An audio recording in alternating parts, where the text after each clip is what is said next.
Assalamualaikum. Apa sudah bisa dimulai dari KMU? Bisa. Bisa, Dokter? Bisa. Oke. Assalamualaikum warahmatullahi wabarakatuh. Selamat pagi. Terima kasih teman-teman atas kehadirannya di acara KMU Edu Online Course. Pagi ini kita sama-sama menjadi yang produktif dalam pandemi ya, PDP ya, di mana hari ini kita akan berbagi pengalaman, dimulai dengan Dr. Uyi akan menyampaikan topik Complete Guide to Hydro Procedure. Materinya sudah disampaikan tadi, sekarang saatnya tanya jawab. Dr. Uyi sudah siap? Siap. Ya. Silakan teman-teman yang mau bertanya.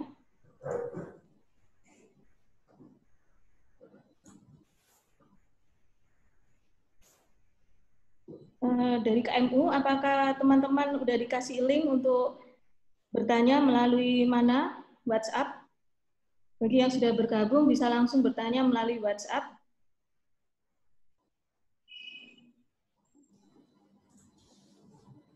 Sambil menunggu pertanyaan, mungkin saya bisa ngajak ngobrol Dr. Uyi. Saya sendiri untuk hidroprosedur itu sangat takut ya. Sampai sekarang pun saya nggak bisa sebagus teman-teman untuk hidrodiseksi. Nah, bagaimana tips dan triknya, Dr. Uyi? Kadang-kadang saya perlu memakai needle yang pipih itu supaya saya lebih mudah melakukan hidrodiseksi. Menurut pengalaman Dr. Uyi bagaimana? Ya, baik Dr. Dini. Pagi ini kita memang akan berbagi pengalaman ya, teman-teman yang bergabung juga boleh saling berbagi pengalamannya. Jadi tiap orang pasti punya kesulitan di tiap-tiap step dari tindakan operasi ya. Dr. Dini tadi mengatakan sering kesulitan melakukan hidroprosedur, lalu apakah dengan menggunakan kanul yang pipih lebih mudah? Ya memang menurut teori dengan menggunakan kanul yang pipih lebih memudahkan untuk mencapai hidrodiseksi maupun hidroliniasi dengan maksimal gitu ya. Pengalaman saya sih yang seperti yang di video yang sudah di-share itu gitu ya, saya 2 kali mengalami CPS gitu ya, capsular block syndrome. Itu yang paling menakutkan, sehingga belakangan kita lebih hati-hati lagi supaya tidak terjadi CPS itu. Sebenarnya intinya dari hidroprosedur ini adalah memudahkan kita untuk memutar nukleus gitu ya. Tujuan utamanya itu. Sehingga step berikutnya lebih mudah kita lakukan. Karena kalau hidroprosedur ini gagal, terutama hidrodiseksi, maka kemungkinan step-step berikutnya akan mengalami kesulitan. Kalau tipsnya sih sudah disebutkan di video yang sudah di-share gitu ya. Jadi pastikan visualisasinya harus bagus. Jadi kadang-kadang kita tidak bisa melihat dengan jelas keberadaan kapsul anterior gitu ya. Jadi saya dulu juga mengalami kurang ahli dalam memfokuskan pada saat operasi gitu ya. Dengan berjalannya waktu alhamdulillah ternyata operasi itu duranta operasi bisa beberapa kali mengubah fokus ya, karena tergantung dari tingkat kepatuhannya pasien gitu ya. Jadi kunci utama yang pertama adalah visualisasi. Begitu kita bisa melihat dengan jelas kapsul anteriornya, maka dengan mudah kita meletakkan kanul hidroprosedur di bawah kapsul anterior. Kita semprotkan aja dengan gentle, perlahan-lahan. Jangan lupa sebelumnya keluarkan dulu viskoelastik, karena viskoelastik yang terlalu penuh di dalam COA bisa menyebabkan komplikasi CPS tadi. Setelah kita masukkan, pastikan, nah kalau visualisasi kita bagus, maka air yang mengalir, yang kita semprotkan di bawah kapsul anterior itu akan tampak di bawah sepanjang kapsul posterior. Berarti sudah benar hidrodiseksi kita. Kadang-kadang cuma cukup sekali ya kita melakukan hidrodiseksi. Kalau masih ragu-ragu bisa dilakukan lebih dari 1 titik. Setelah itu baru kita lakukan hidroliniasi. Hidroliniasi ini agak unik, tetapi sebenarnya tidak kesulitan ya. Artinya begini, setelah kita melakukan hidrodiseksi dan pasti bahwa air sudah mengalir, kemudian kita bisa mengirakan kira-kira letak nukleus sebelah mana, lalu jarum kanula itu kita tancapkan kira-kira di nukleusnya tersebut. Jadi agak menungging kalau saya ya. kita semprotkan dengan gentle. Kadang-kadang cukup 1 kali sudah terbentuk hidroliniasi tersebut. Dan setelah itu baru kita lakukan rotasi dari nukleus. Begitu, Dr. Dini. Dok, terus pengalaman dokter biasanya menggunakan sweet ukuran berapa? Kalau saya biasanya 3 cc. Tapi saya juga pernah lihat ada dokter mata yang menggunakan yang lebih besar. Nah, menurut dokter Uyi, seperti apa dan biasanya menggunakan ukuran berapa? Ya, saya sama dengan Dr. Dini, saya pakai ukuran spet yang 3 cc karena mungkin karena tangan kita kecil ya Dr. Dini, jadi kayaknya lebih nyaman dengan spet yang kecil 3 cc. Mungkin teman sejawat yang lain punya pengalaman yang lain bisa jadi 5 cc juga. Mungkin bagi beberapa teman sejawat lebih nyaman. Menurut saya senyamannya saja sih.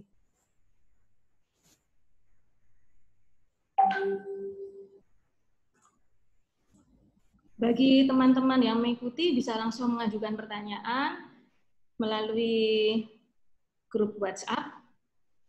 Silahkan.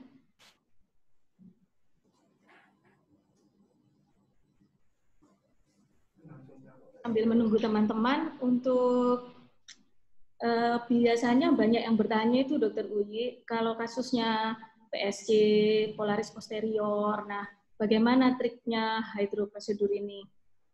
Ya, kalau PSG selama ini saya tetap melakukan hidrodiseksi maupun hidroliniasi seperti pada umumnya pasien. Cuman kalau kasusnya polaris posterior, saya memang menghindari melakukan hidrodiseksi. Jadi yang saya lakukan adalah langsung melakukan hidroliniasi.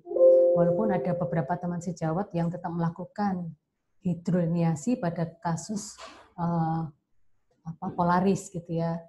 Beliau mengatakan asalkan kita melakukan dengan hati-hati tidak menjadi kendala. Tapi saya termasuk tipe yang khawatir sehingga saya menghindari melakukan hidroliniasi pada kasus-kasus dengan polaris posterior.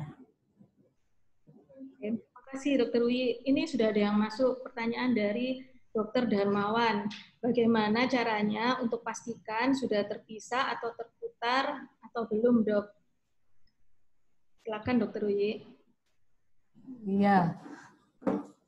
Terima kasih Dokter Dadang. Nanti Dokter Dadang juga boleh menambahkan pengalamannya ya. Dipastikan apakah sudah terpisah atau berputar atau belum, caranya ya tinggal memutar saja nukleus itu, bisa menggunakan spatula atau bisa menggunakan chopper atau apapun sehingga kita yakin bahwa nukleusnya sudah berputar gitu ya. Atau juga menggunakan kanula dari hidrodiseksi tadi juga bisa digunakan untuk memastikan apakah nukleus itu bisa berputar. Begitu. Bisa menambahkan Dokter Wi. Ya, halo, masih dengar suara saya? Bisa. Itu kan kadang-kadang ada yang delay fluid wave itu kan. Nah, ya. Terus kan mungkin maksudnya Dokter Darmawan tuh seandainya nggak nampak itu atau kelewatan kita nggak lihat, kadang-kadang kita juga kadung panik kasusnya gimana, nggak ngelihat wave-nya itu. Mungkin dengan cara berputar ya. Tapi pengalaman saya, kalau saya punya pasien dengan PSG, saya nggak terlalu berani berputar. Biasanya kalau sudah agak sulit muter, mungkin dibanyakin lagi dikit hidrodiseksinya di beberapa tempat. Terus saya mulai VECO, tapi saat VECO itu savingnya itu saya pastikan lebih banyak yang terambil di sedikit di bawah kapsul anterior. Biasanya itu akan memberi rongga sehingga nukleus itu bisa berputar. Mungkin itu yang bisa saya tambahkan. Nggak tahu teman-teman ada yang punya pengalaman lain bisa di-share di forum ini. Atau saya pernah melihat di YouTube Dr. Dini, tapi saya belum pernah mencoba begitu ya. Jadi prosedur ini, prosedur ini dilakukan dengan menggunakan IA-tip gitu ya. Jadi IA-tip dengan vakum tinggi diletakkan di bawah kapsul anterior. Tujuannya agar korteknya itu bisa tervakum, termakan. Sehingga otomatis nukleusnya bisa diputar. Tapi terus terang saya belum pernah mencoba.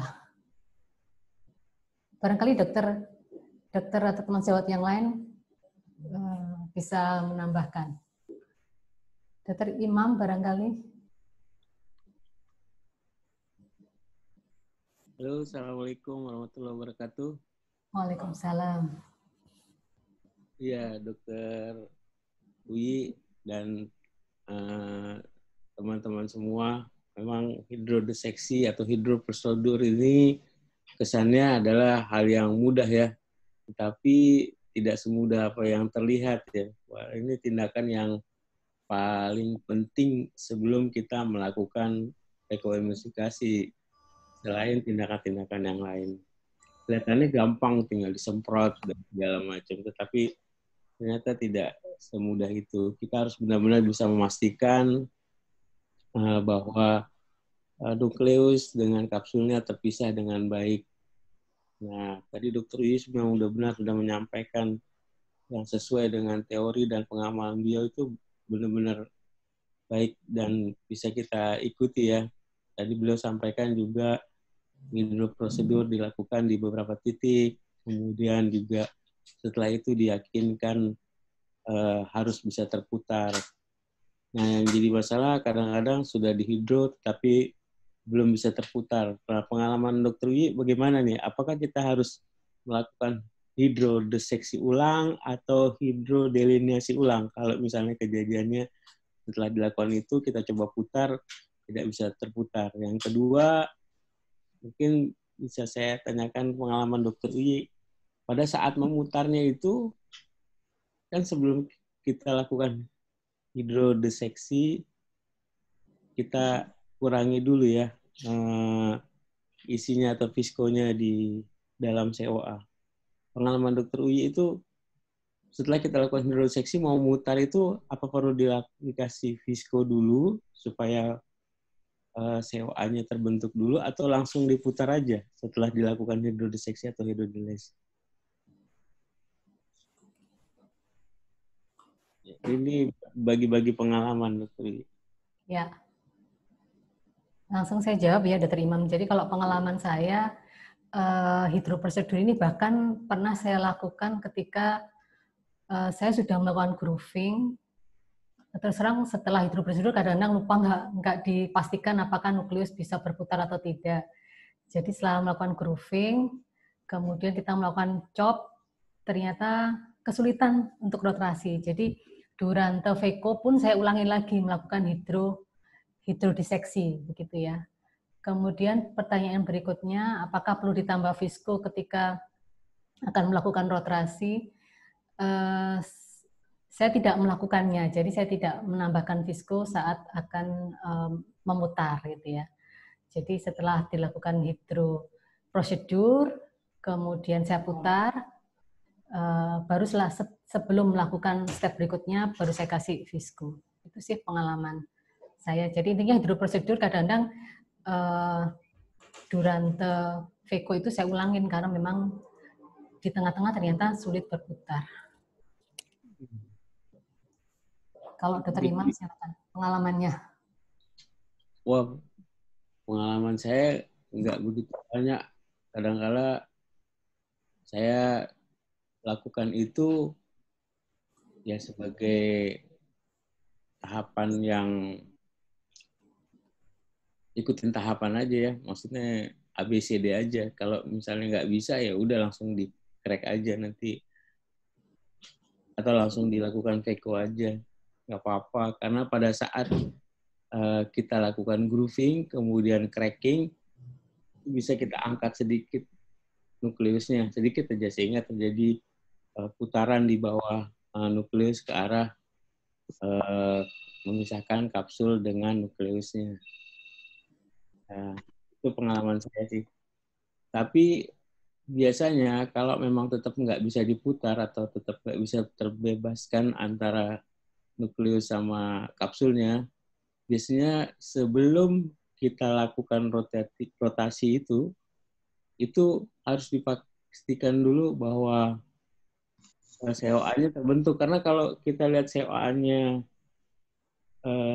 dangkal, hati-hati kalau dilakukan putaran itu bisa juga merobek zonulanya. ya. Karena kita bayangkan aja kalau COA-nya dangkal itu kan kapsul itu naik ke atas. Pada saat kita putar itu ada bisa terjadi robekan di zonulanya. Nanti pada saat operasinya nggak apa-apa. Kok tiba-tiba ada herniasi dari nukleusnya, ya? Bukan PCR, bukan apa, tapi ada herniasi dari vitreous ke antero chamber. Loh, kok tiba-tiba ada vitreousnya? Padahal operasinya nggak ada masalah gitu. Itu terjadi robekan di zonulanya, sehingga bisa menyebabkan si vitreous herniasi ke COA. Yaitu pengalaman saya aja. Walaupun hidrodeseksi atau hidroprosedur ini kelihatannya gampang, tapi memang harus dilakukan dengan baik dan sempurna. Bahkan guru saya bilang no excuse without hydrodissection, gitu ya. Tidak bisa melanjutkan tahapan berikutnya sebelum hidrodisseksinya berhasil dengan sempurna. Yaitu pengalaman saya. Baik, terima kasih Dr. Uye. Saya Dr. Imam dari Epicentrum. Oke, terima kasih. Ini beberapa pertanyaan sudah masuk dari Dr. El Betty. Hidrodelineasi dan hidrodiseksi, apakah sebaiknya keduanya kita lakukan, Dok, saat hidroprosedur, atau cukup salah satunya aja, Dokter? Bisa langsung dijawab, Dokter Wiyi. Ya, kadang-kadang untuk beberapa kasus, misalnya kasus katarak matur atau katarak dengan milky ya, katarak yang sudah mencair korteknya, kadang-kadang kita cukup melakukan hidrodiseksi saja. Jadi intinya hidroprosedur itu asal nukleusnya sudah bisa diputar, sudah cukup. Jadi tidak perlu dilakukan hidrodelineasi. Oke. Pertanyaan berikutnya dari Dr. Windy. Dokter, misalnya kita hidrodelineasi tapi tidak keluar golden ring-nya, apakah bijak kita coba tambahkan tindakan hidro lagi? Karena saya punya pengalaman buruk nukleus drop dengan iris snaps. Ataukah langsung kita coba putar saja? Terima kasih sebelumnya. Lanjut, ini ada reply dari dokter di sini tampilannya cantik. Ini saya pernah juga nukleus drop pasca hidrodiseksi, katarak matur juga pernah, bagaimana menghindarinya? Ya, seperti video yang sudah saya tampilkan sebelumnya, terus terang saya mengalami 2 kali terjadinya capsular block syndrome dan akhirnya nukleusnya drop. Nah, setelah saya pelajarin ulang gitu ya, videonya saya putar ulang, kemudian saya mencoba mengingat-ingat kenapa tadi sampai terjadi seperti itu. Saya ingat betul ketika saya melakukan hidrodiseksi dan hidrodelineasi itu memang ada terasa lebih berat daripada kasus biasa yang tidak terjadi komplikasi. Saya curiga bahwa visko yang seharusnya kita keluarkan dengan cukup itu ternyata masih belum keluar banyak, artinya masih banyak di COA gitu ya. Dan itu menurut saya bisa terjadi pada siapapun begitu ya. Sehingga kita harus waspada, dan yang paling penting adalah jangan panik kalaupun terjadi komplikasi, pilih yang terbaik untuk pasien gitu ya. Jadi pengalaman saya begitu terjadi drop, apalagi masih utuh, kemudian tipe vitreousnya ini cair sehingga nggak bisa terkejar lagi, ya sudah langsung saya tutup, kita rujuk ke ahlinya, ke vitreoretina surgeon. Begitu pengalaman saya. Terima kasih. Ini ada pertanyaan lagi, Dr. Frisma Sagara izin bertanya, jika sisi kita tidak kontinus, apakah hidrodiseksi dan hidrodelineasi tetap dilakukan? Yang kedua, berapa cc kita suntikan cairan saat kita hidroprosedur? Silakan Dr. Uyi. Iya, kalau sisinya tidak kontinus, terus terang waktu awal-awal belajar Viko, saya takut sekali, sehingga biasanya kalau tidak kontinus, saya cenderung untuk mengkonvert tindakan, pindah ke teknik yang lain gitu ya. Tetapi dengan banyaknya operasi yang sudah kita lakukan, mungkin kita bisa dengan hati-hati gitu ya melakukan tindakan tersebut. Jangan lupa juga Duranto op, kita menurunkan semua parameter settingan kita. Nanti mungkin akan dijelaskan waktu sesi tindakan Veko itu ketika sisi nggak kontinu, saya takut sehingga biasanya saya convert ke teknik yang lain. Lalu berapa cc? Nah ini pertanyaannya. Terus terang saya nggak pernah ngukur dan belum pernah membaca ya berapa cc. Jadi asal cairan itu sudah cukup untuk membuat terpisah antara korteks dan kapsulnya dan nukleus dan epinukleusnya, ya sudah cukup gitu ya. Termasuk berapa cc yang misalnya visko yang dikeluarkan pun nggak ada patokan khusus. Tapi saya punya pengalaman begini. Kan setelah CCC biasanya sisa dari kapsul antero itu nggak kita ambil ya. Nah, setelah itu dia kan masih di COA tuh, CCC yang sudah kita lakukan, kapsul antero yang sudah kita lakukan sobekan tadi ya. Nah, biasanya saya tekan sampai sisa dari CCC tadi keluar, semua berarti itu sudah cukup visko itu dikeluarkan. Pengalaman saya seperti itu. Oke, Dokter Uyi, ini terima kasih. Ada pertanyaan lagi dari Dokter Danti. Bagaimana tips hidroprosedur pada kasus katarak polaris? Tadi sudah disebutkan di atas ya, jadi saya cenderung menghindari hidrodiseksi gitu ya. Saya tetap melakukan hidrodiliniasi pada kasus katarak polaris gitu ya. Jadi untuk menghindari robekan dari kapsul posterior. Dokter Uyi, saya boleh bertanya, hidrodiliniasi itu bermanfaat untuk kasus apa? Selain polaris posterior bermanfaat ya. Selain polaris posterior, kasus apa lagi yang kita bisa memanfaatkan hidrodiliniasi? Nah, jadi sebenarnya hidrodiliniasi ini fungsinya untuk supaya kita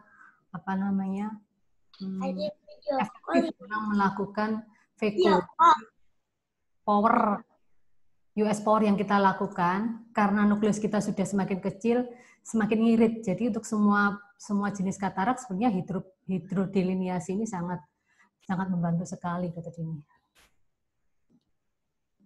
Mungkin soft nukleus gitu ya. Tapi kalau yang hard katarak kan sulit terbentuk itu. Jadi nggak mutlak ya. Ya. Untuk soft katarak mungkin sangat membantu ya, Dokter Uyi ya. Iya, betul. Kalau saya sendiri mungkin bisa sharing pengalaman di sini. Kalau polaris posterior, usahakan hidrodiliniasi supaya kita segera bisa menghabiskan bagian tengahnya yang berat yang bikin masalah itu. Kemudian jangan dipaksa mengambil korteksnya. Pelan-pelan putar dulu 360 derajat, nanti akan lepas sendiri.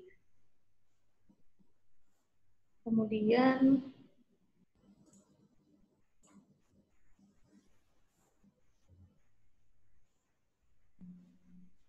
lalu saat memutar nukleus, kalau saya sendiri biasanya saya isi visko dulu. Isi visko, baru saya coba rotasi menggunakan second instrument.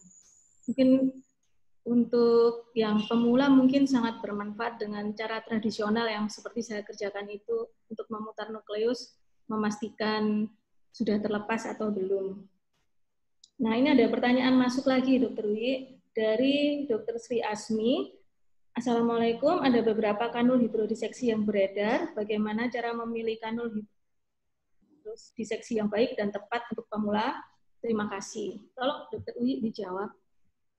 Ya, di slide saya yang sudah di share itu ada contoh kanul yang disarankan ya, yang pipih, kemudian bentuknya bisa di share, Mas Manan. Bentuknya bengkong, jadi memudahkan kita untuk melakukan aplikasi hidroprosedur. Tetapi jangan berkecil hati, bagi yang belum punya, saya biasanya menggunakan kanul dari yang sudah ada di tempat kita bekerja masing-masing. Misalnya dari ujung atau dari kanul dari apa namanya viskoelastik yang kita punya, itu biasanya kan ada disertakan kanulnya. Pakai itu juga bisa, Dr. Dini. Oke, terima kasih. Teman-teman, bagi yang belum bertanya, silakan bertanya di forum ini. Boleh langsung audio, boleh lewat WhatsApp. Kami tunggu. Itu Sambil ini kanul. dokter menampilkan tipe kanulnya ya. Nah, saya biasanya pakai yang pipih ini karena saya tuh paling nggak bisa hidrodiseksi. Selain pakai yang gini, saya lihat di videonya tadi pakai yang bulat ya dok ya, dan agak besar. Nggak apa ya, lumennya besar gitu ya dok ya. Ya, jadi saya pakai seadanya yang ada di tempat saya bekerja.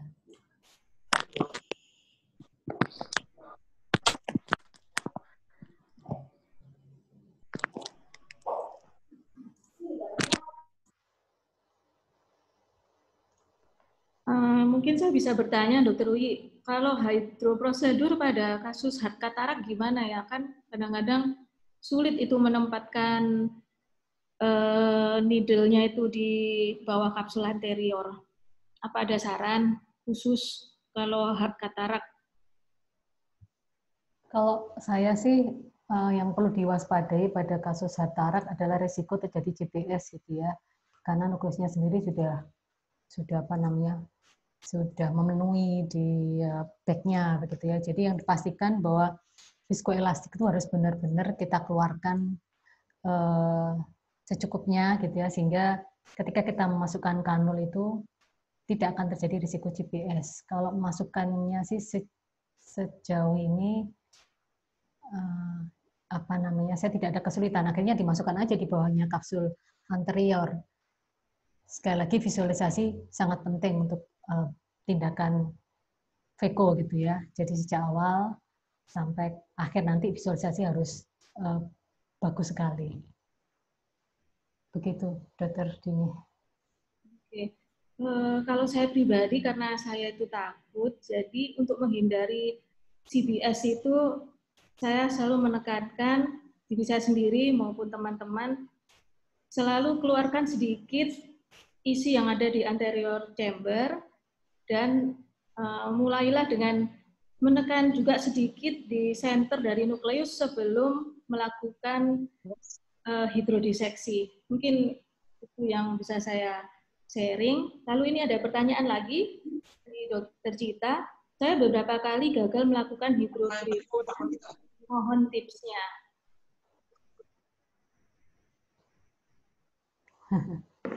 Iya. Tipsnya gimana ya? Jadi memang latihan berulang-ulang ya, artinya tidak bisa langsung berhasil gitu ya. Nanti akan dapat feel-nya. Jadi kalau saya sih ketika kita di sit lamp gitu ya, ketika sebelum di meja operasi dan pupil sudah lebar, kita sudah bisa mengira-ngira, oh kira-kira ini nukleusnya segede ini gitu ya. Kataraknya ini apa namanya? Grade-nya yang seperti apa. Nah, itu sangat memudahkan kita untuk menancapkan pas di antara nukleus dan epinukleusnya. Nanti ketika di bawah mikroskop, nah semakin kelihatan gitu ya, kira-kira nukleusnya itu di sebelah sini gitu ya, berapa mili dari korteknya itu gitu ya. Baru kita lakukan, ditancapkan kanulnya, lalu kita semprotkan. Saya nggak punya tips khusus sih, cuman pengalaman aja yang akhirnya membuat apa namanya terbiasa melakukan hidroprosedur di titik tersebut. Barangkali teman sejawat yang lain punya pengalaman. Ya, ya memang harus berlatih ya apapun itu. Teori-teori yang sudah disampaikan Dr. Uyi mungkin bisa dicoba untuk teman-teman yang sulit melakukan hidrodelineasi. Lalu ini ada pertanyaan lagi dari Dr. Galuh. Selamat pagi, bila melakukan hidrodiseksi kemudian dicoba memutar tidak bisa berputar, berapa banyak cairan yang bisa dimasukkan untuk hidrotambahan yang aman tanpa terjadi CPS, Dok? Terima kasih. Mungkin Dr. Uyi bisa mengulang kembali, merangkum bagaimana supaya bisa berputar, lalu mencegah CPS. Sebelum pertanyaan yang lain, Dr. Uyi. Ya, jadi kita melakukan hidroprosedur, kalau ditanya berapa sisinya, terus terang saya tidak mengukur gitu ya berapa sisi yang tepat. Pertama adalah pastikan bahwa viskoelastik itu sudah cukup kita kurangin di COA. Beberapa teman sejawat bahkan setiap kali hidrodiseksi ditekan nukleusnya supaya visko itu keluar lagi. Kemudian kalau gagal di 1 titik, 2 titik bisa dilakukan lebih dari 2 titik gitu ya. Setelah itu, setelah hidrodiseksi sudah yakin bahwa sudah terpisah antara kortek dan kapsul anteriornya, baru kita lakukan hidroliniasi. Hidroliniasi ada beberapa tadi yang gagal, ya memang harus betul latihan gitu ya. Hidroliniasi kalau kita melakukannya tepat antara nukleus dan epinukleus pasti akan terbentuk golden ring untuk kasus-kasus katarak imatur gitu ya.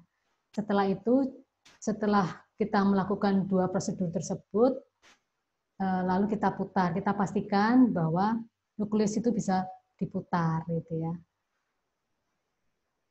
Nah, bagaimana cara mengatasinya supaya tidak terjadi CPS? Sekali lagi, pastikan bahwa visko itu sudah keluar dengan cukup dari COA. Ya, ini sekali lagi juga butuh latihan ya. Boleh saya sharing sedikit, Dr. Uyi, Dr. Dini?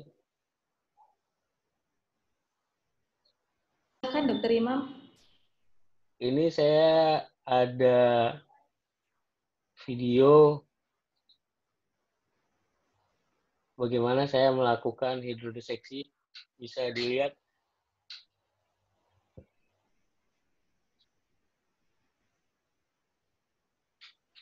Nah, ini sharing aja. Ini dilakukan hidrodiseksi sambil sentralnya ditekan tadi seperti Dr. Dini katakan ya. Dan ini saya lakukan juga sekaligus dengan hidrodelineasinya. Kemudian juga untuk rotasi nukleus itu biasanya saya masukkan juga visko dulu ke COA. Kemudian saya lakukan rotasi itu dengan menggunakan dua alat ya, 2 Shinsky. Ini jauh lebih mudah. Nah, sama kalau kita nyupir tuh ya, kalau nyupir tangannya satu kan susah ya untuk beloknya, tapi kalau nyupir dengan 2 tangan jauh lebih mudah. Nah, ini kita ulang lagi. Setelah diberikan visko di COA, baru kita lakukan rotasi dengan 2 Shinsky. Kemudian juga ada sharing pengalaman, bisa juga tidak dilakukan hidrodiseksi, namanya irrigation pressure hydrodissection ya. Ini contoh aja, sharing aja pengalaman saya. Jadi setelah dilakukan CCC, kita langsung melakukan VECO pada nukleusnya.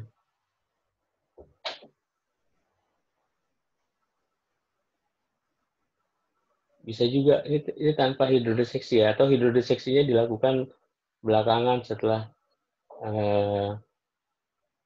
dilakukan grooving pada atau cracking pada nukleusnya.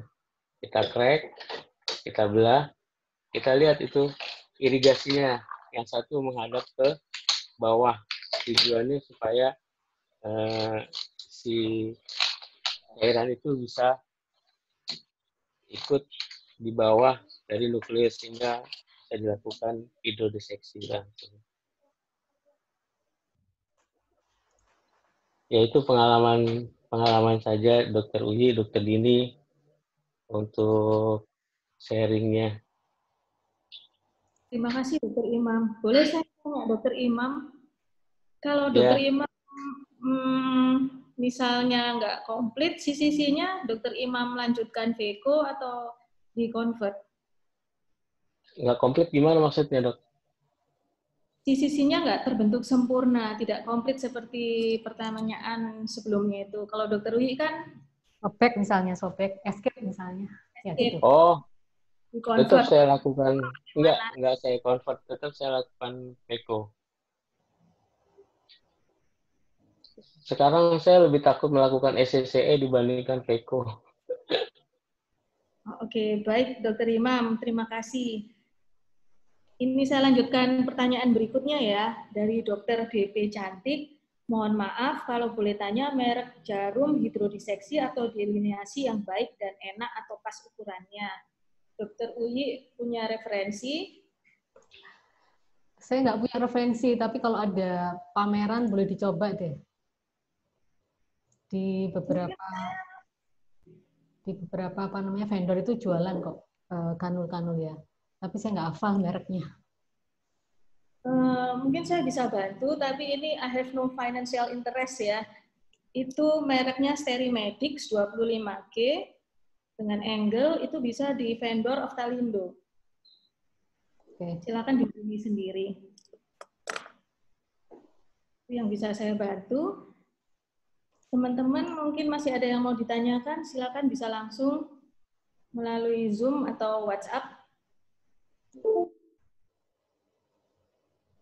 Sambil nunggu pertanyaan kita. Jarumnya itu ada yang 25, ada yang 27G ya. Cuma informasi aja.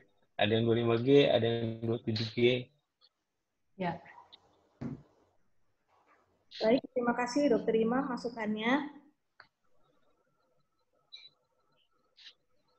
Dokter Wi mungkin mau menyampaikan lagi tadi. Ya, ini mau diputar lagi video ya. Barangkali tadi ada yang belum sempat melihat bagaimana melakukan hidroprosedur. Sambil menunggu pertanyaan berikutnya, Dokter Dini, ya, kita putar video pengalaman saya. Boleh.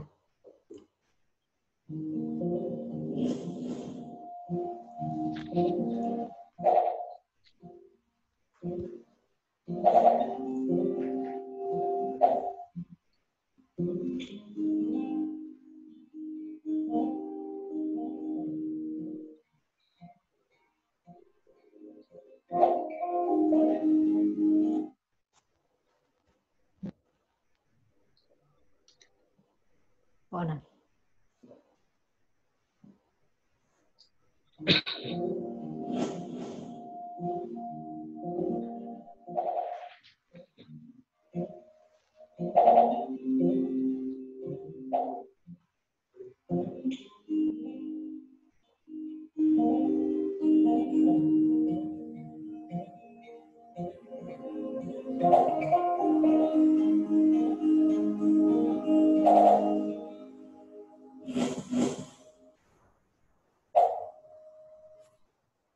Lanjutin video.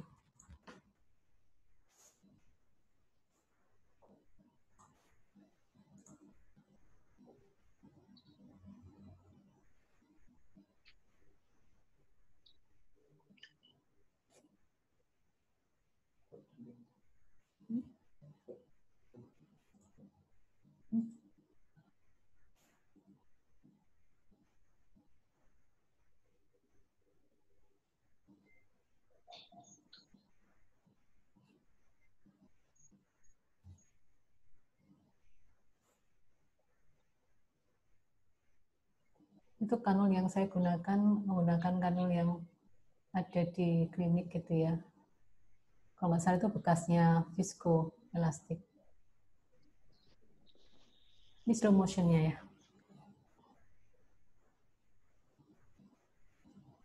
Ini hidrolineasi. Nah, kira-kira di situ. Ya.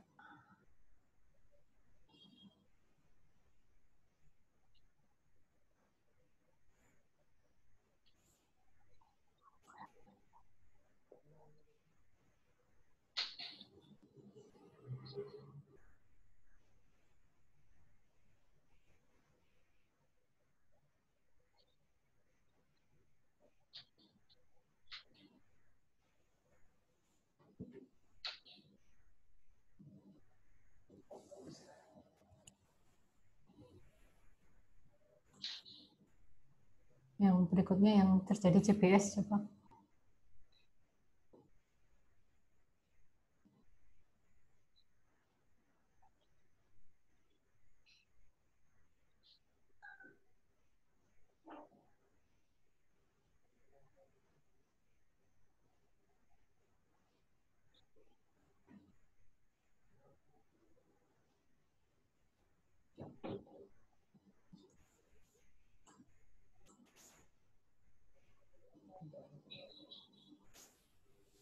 Ya, ya.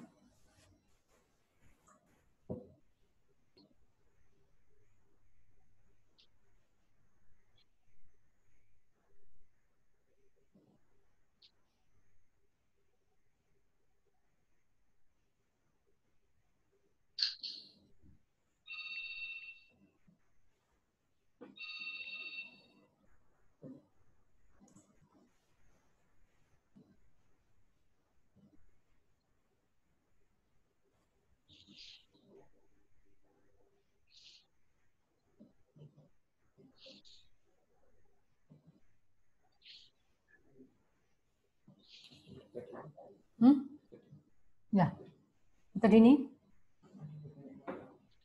Dokter Uyi, ini ada pertanyaan lagi dari Dokter Erni. Maaf bertanya, seberapa jauh ujung anul itu masuk di bawah kapsul alveolar? Cukup 1-2 saja atau sampai sejauh mungkin ke arah ekuator? Ya. Ya, Dokter Uyi. Ujungnya cukup nggak usah jauh-jauh, yang penting alirannya aja yang bisa sampai mencapai ke ekuator dan sampai ke bawah ya. Menurut saya asalkan terlihat di bawahnya kapsul alveolar sudah cukup pada gambar tersebut. Ya. Baik, terima kasih. Pertanyaan berikutnya dari Dokter Lin. Dokter, secara garis besar, adakah kelebihan atau kekurangan jika hidroprosedur dengan jarum pipi atau jarum bulat?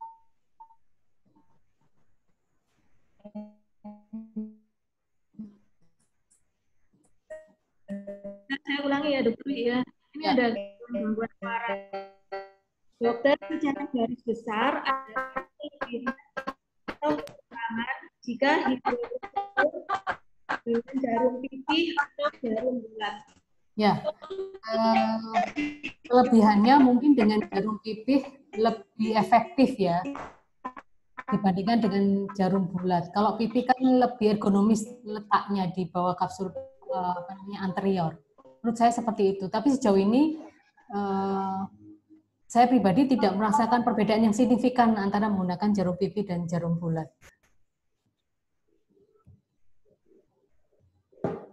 Boleh saya tambahkan sedikit, Dok, antara beda jarum pipih sama jarum bulat.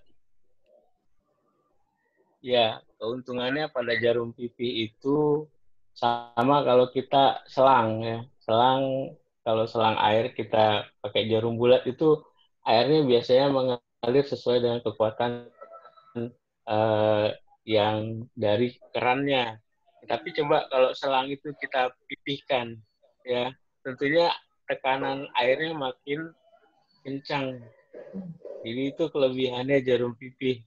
Pada saat kita injek pakai jarum pipih, tekanannya sedikit aja, pressure-nya sudah tinggi di kapsul, sehingga tidak perlu harus menekan yang